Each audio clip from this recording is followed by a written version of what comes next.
بسم الله الرحمن الرحيم. هناخد الدرس الأول في الترم الأول إن شاء الله لقابلية القسمة لسنة ست. عايزة أعرف إمتى العدد يقبل القسمة على 2. يقبل عدد القسمة على 2 إذا كان الأحاد بتاعي عدد زوجي. يقبل القسمة على 2 إذا كان أحاده عدد زوجي.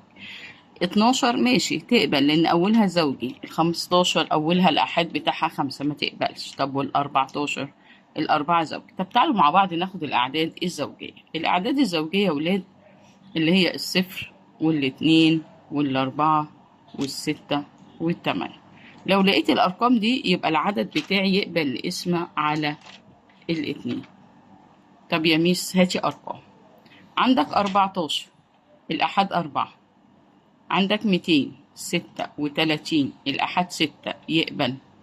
عندي 565 لا الأحاد 5. يعني انت عايزة يا ميس 0 2 4 6 8 لو موجود في الأحاد يقبل الاسم على العدد 2. تمام يا ميس.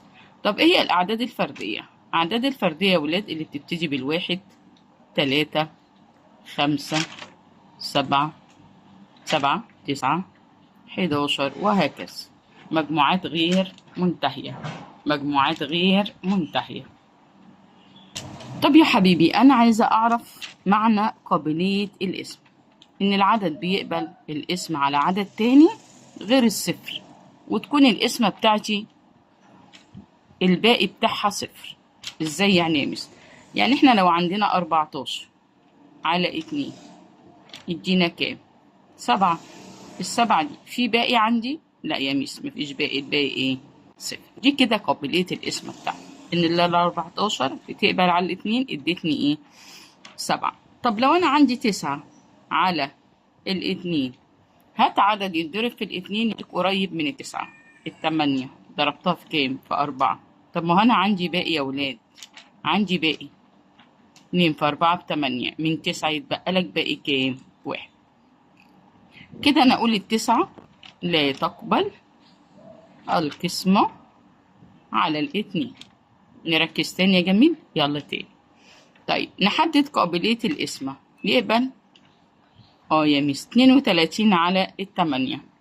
32 على 8 يا ميس يعني 4. في باقي يا بابا؟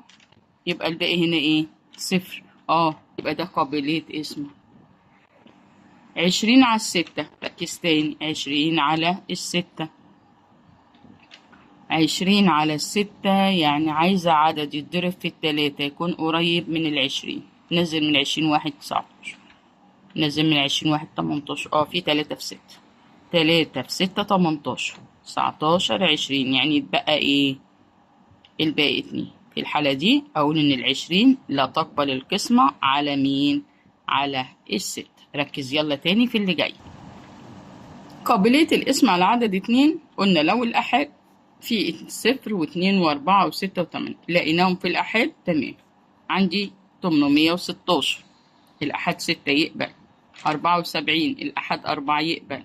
50 يقبل. يعني أنا مجرد ما أبص للمسألة أعرف هي بتقبل ولا لا. هي بتقبل ولا لا. طب تعالى نشوف العدد اللي بعده. قابلية القسمة على العدد 3. يعني لو عملنا إيه يا ميس؟ قابلية القسمة على العدد 3. تعالى حبيبي. أنا عندي 792.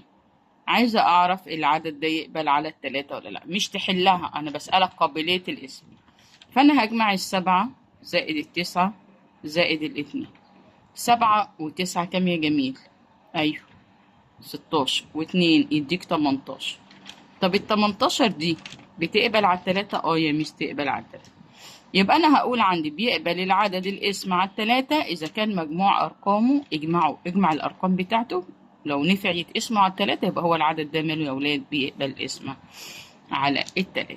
حلو. عايزة قابلية القسمة على العدد 4. ناخد عدد كده ونشوف. 936 على 4. أنا بسألك يقبل ولا لأ؟ أنا مش بقولك حلها. قابلية القسمة يعني يقبل ولا لأ. خد الأحاد والعشرات بس. 36 نفسها تنفع على 4. 36 تنفع على 4. يا ميس تنفع فيها 9. خلاص يبقى العدد ده يقبل القسم. واحد كمان. شوف، عندي 700. ايه ده؟ إذا كان رقم الآحاد والعشرات صفر، رقم الآحاد والعشرات صفر، يبقى يقبل. يبقى عندنا حاجتين عشان يقبل على الأربعة. عندنا حاجتين عشان يقبل على الأربعة. الآحاد والعشرات جنب بعض، شوفهم يقبلوا ولا لأ على الأربعة. إن قبلوا يبقى الرقم كله يقبل على الأربعة. 700 معاك صفرين؟ يا ميس خلاص، مادام عندك الآحاد والعشرات أصفار يبقى يقبل على الأربعة. يلا نركز تاني ونشوف. نيجي يقبل العدد القسمة على 5. الخمسة سهلة أوي. لو الآحاد بتاعك صفر أو 5، صفر أو 5 يقبل على 5. زي 135 الآحاد 5 يقبل. زي 175 يقبل. زي 600 أولها صفر يقبل. يبقى يقبل العدد القسم على 5 إذا كان الآحاد صفر أو أو 5. يقبل العدد القسم على 5 إذا كان الآحاد صفر أو 5. نيجي للستة بقى. 6 دي بيقبل العدد القسم على 6 إذا كان عدد نوعه زوجي، أو لو جمعت الأرقام كلها واديتك رقم يقبل على التلاتة. برضو مش فاهم يا ميس. بص يا حبيبي، هناخد 72 أولها 2 صح؟ زوجي، يبقى يقبل على الست. 462 من غير ما أحل، عايز أعرف يقبل ولا لأ. زوجي، يقبل على الست. عندي 84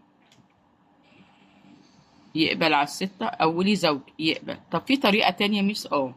اجمعهم كده. يعني أول رقم عندي 72.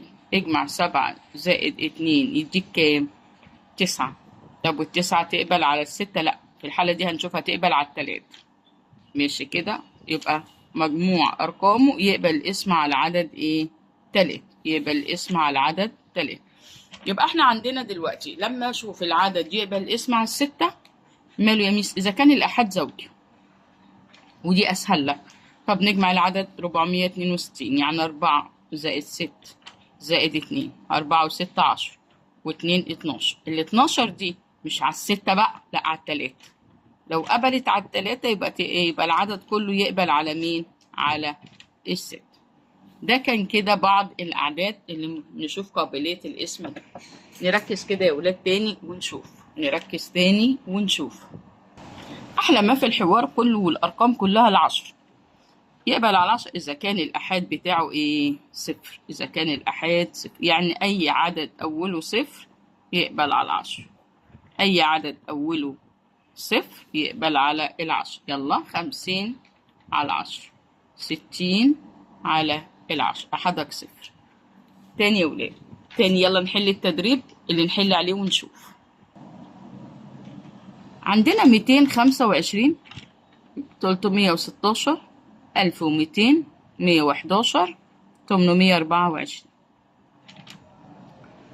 الأعداد التي تقبل القسمة على 2 على 2 إذا كان الآحاد زوج، يعني 0 2 4 6 8. يا ميس. طيب 5 ما ينفعش. 6 ماشي. 316. وبعدين يا ميس 316. يبقى احنا أول سؤال هنكتب يقبل على 2، يبقى 316 عشان 6 زوج. 1200 الصفر 1200. 110 111 لا ده أول واحد ما ينفعش. 824 824. يبقى احنا بنشوف الأعداد اللي بتقبل، لكن ما انتش بتعمل اسمها. لا مش هنحلها اسم. الأعداد التي تقبل القسمة على 3 إذا كان مجموع أرقامه يقبل على 3. يقبل على 3. اجمع الأرقام 2 و2 4 و5 9 والتسعة تقبل على 3. يا ميس يبقى هناخدها. يبقى 225. 3 و1 4 و6 10 والعشرة بتقبل؟ لا. 1 و2 3 تقبل، يبقى 1200. 111 1 زائد 1 زائد 1 3 و3 على 3 يقبل. 824 2 و8 10 10 و4 14 هو في عدد في 3 يديك 14؟ لا، يبقى ما ينفعش. الأعداد التي تقبل القسم على الأربعة. 4 قلنا إمتى تقبل على الأربعة؟ إذا كان أول رقمين الآحاد والعشرات يقبلوا على الأربعة. 25 على الأربعة، 16 على الأربعة، يبقى 316.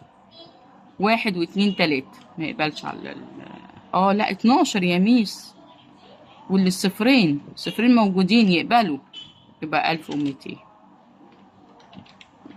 11 يقبل؟ لا. 24 الأحد والعشرات بس في الأربعة، يا ميس، يبقى 824. أسهل حاجة عندنا الأعداد التي تقبل القسمة على مين؟ على الخمسة، إذا كان الآحاد 0 أو 5. يا ميس 0 أو 5. طب ما دي سهلة يا ميس، طب أنا عارفة إن هي سهلة حبيبي. هاتلي يلا الأعداد اللي الآحاد بتاعها بيديك الخمس. 225. آخد 6؟ لأ، آخد الصفر. 1200. 111 لأ. طب والأربعة؟ لأ، خلاص كده. نيجي للي بعد. العدد 6. افتكر كده قلنا ال6 يقبل الاسم ازاي؟ إذا كان مجموعه الرقم يقبل على التلاتة. مجموع أرقام العدد يقبل على التلاتة، أو إذا كان الآحاد زوجي. الآحاد زوجي أو مجموع العدد يقبل على التلاتة. تعال نشوف الحاجتين دول. الخمسة مش زوجي بس 316. 1200. 111. 111 يا ميس، اجمعهم كده، 1 و1 1 3 يقبل على التلاتة. 111. 4 و2 6 و8 14. وال 14 بتقبل على التلاتة؟ لا يا ميس، خلاص. هسيب لك 10 والتلاتة، ناخد بس 2 و5. اضربهم يا حبيبي. اضرب 2 في 5 بكام؟ ب10.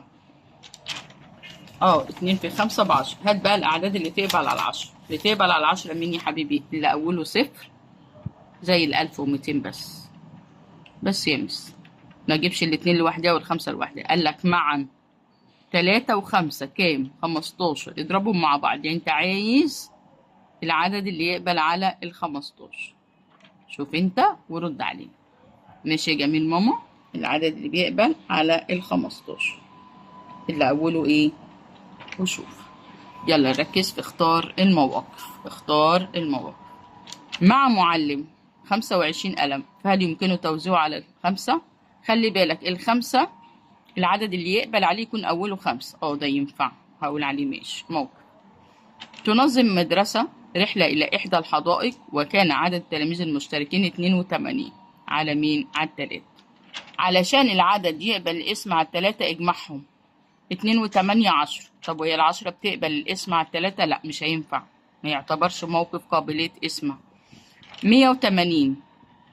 قامت إحدى المدارس باصطحاب 180 تلميذا لجمع تبرعات لبنك الطعام، فهل يمكن توزيع التلاميذ بالتساوي على 4؟ مادام عندك 0 تمام. طب و8 تقبل على 4؟ 8 تقبل على 4، يبقى ده قابلية الاسم. ما هو أصغر عدد يجب إضافته للعدد 16 عشان يقبل؟ إضافته يعني أطلع لفوق أزوده 1. ماشي. 1 و16 17. مينفعش. طب ما انت يا ميس قلنا العدد يقبل الاسم على الخمسة لو الآحاد بتاعه 0 أو 5. يعني ال16 دي عايزة أولها 0، يبقى ال16 دي هزودها كام؟ 4. أزودها 4 بقت كام؟ 20. يبقى العدد الصغير اللي أنا هزوده هو مين؟ ال4. كمل كده معايا. ده تعلم، انت ممكن تقدر تقراه، بس عندي سؤال ليك واجب. جميع الأعداد التي تقبل القسمة على الأربعة تقبل القسمة مين على مين تاني؟ شوف انت بقى كده ركز. عند قسمة 13 على 6 في خارج الاسم وفي باقي، يبقى 13 تقبل ولا ما تقبلش؟ العدد 63 يقبل الاسم على عدد مين؟ ركز كده يا ولاد، والموضوع سهل جدا، وده كان الواجب بتاعك كده. ده الدرس الأول الوحدة الأولى لسنة 6. لايك وشير عشان يوصل لك كل جديد.